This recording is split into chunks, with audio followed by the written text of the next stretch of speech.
when you get a path report, I had a pathologist tell me you want it to be a page, 1 page long. Mine was 9 pages long. And one of my physicians later told me, he said, there's no other bad thing that can be written on a path report. And I knew, particularly from that surgical path report, that I only had one option really, which was to be as aggressive as we could up front. So prior to my diagnosis, I really had no idea. And that's what makes prostate cancer such a deadly disease. No cancer is great, of course, but the symptoms of prostate cancer development are really sneaky and insidious. I didn't feel any different. It was just a complete shock and surprise when I had this blood work done. All 10 of the 10 cores that they got were basically 100% cancer, and which is a bad prognostic factor. And there were other pathological details. I mentioned that it was Gleason 9, and then there's another feature called intraductal cancer, which together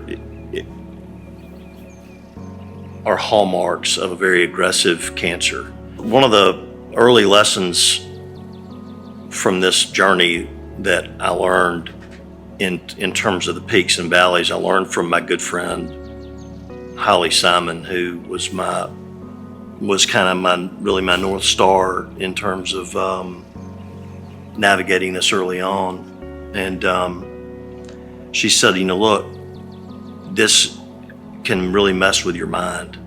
And she said there will be peaks and valleys, and you have to prepare yourself for that.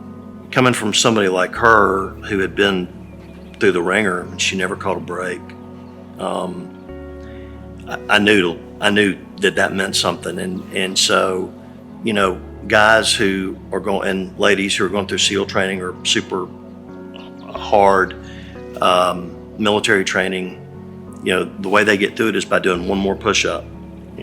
I can just get one more push-up. And so I used that as a lens to look through all of my treatment, and I just was trying to get through the next day. Then once I got through that day, get through the day after that and the day after that. And so I was just focusing on, one thing at a time to try to navigate this up and down of the journey, and play where your feet are. Be right here in this moment, doing this thing to the best of your ability. Don't look at the scoreboard, and for me, the analogy, the scoreboard is life. And don't worry about what the final score is going to be. Do this play right here, right now. How important it is for organizations like the American Cancer Society to support research. Research directly correlates to patient outcomes. It just does. And a guy, on a personal level, a guy in my situation 5 years ago, surgeons might not have even completed the surgery because they think there's no way to manage this. It's already spread out that much. And because of research that is funded by the American Cancer Society, who spending $4.5 million in Alabama this year, which is more than they raised from Alabama. So we're getting money from other places too. Those research dollars drive medicine forward. And in my case, brought forward in my disease course drugs and treatment modalities, which were historically given later on. But in me, we hit it up front with, we had it's multimodal surgery plus the radiation done adjuvantly, meaning close in time as an add-on to the surgery. Plus, I was taking 2 different kinds of drugs.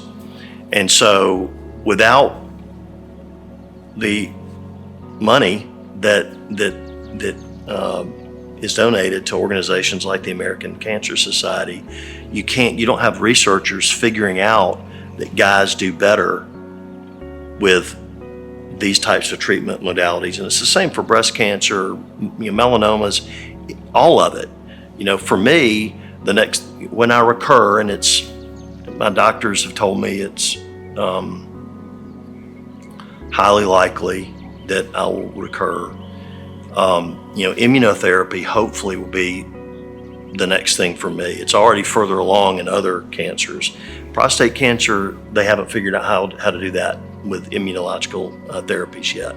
So without the money, the research doesn't happen, and people, they don't live as long.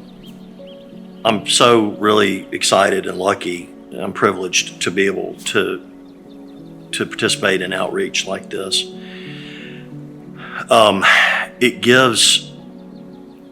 It sort of gives meaning to me. I'm dealing with this, my family's dealing with it, my friends deal with it with me, and it somehow makes it easier to deal with, to know that I'm being used in a good way to try to reach people, because the mission is so critically important, not just for early cancer screening. These are things that you can do on your own, but to help raise money to pay for research that'll save lives. So any cancer survivor that I meet today and talk to on the phone, and people call me now. That's something that Holly was for me, and I try to pass that along, is to take it one step at a time. That's so difficult, I think, for all of us as humans anyway, is that we want to take and own and plan 10, 100, 300, 400 steps down the road. I think the Bible says something to the effect of, there's a verse, don't borrow trouble, each day has enough of its own.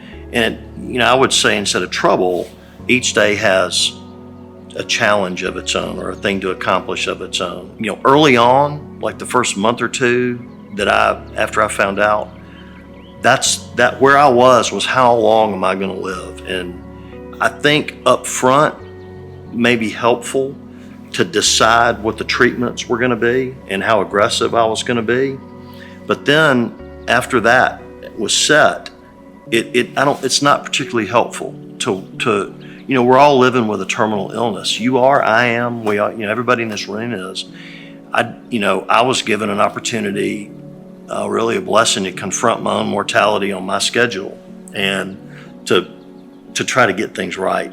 And I would encourage people and I do, other survivors, to take it one step at a time, do this one thing right now to the best of your ability, get through this next round of treatment, and then worry about the next thing tomorrow.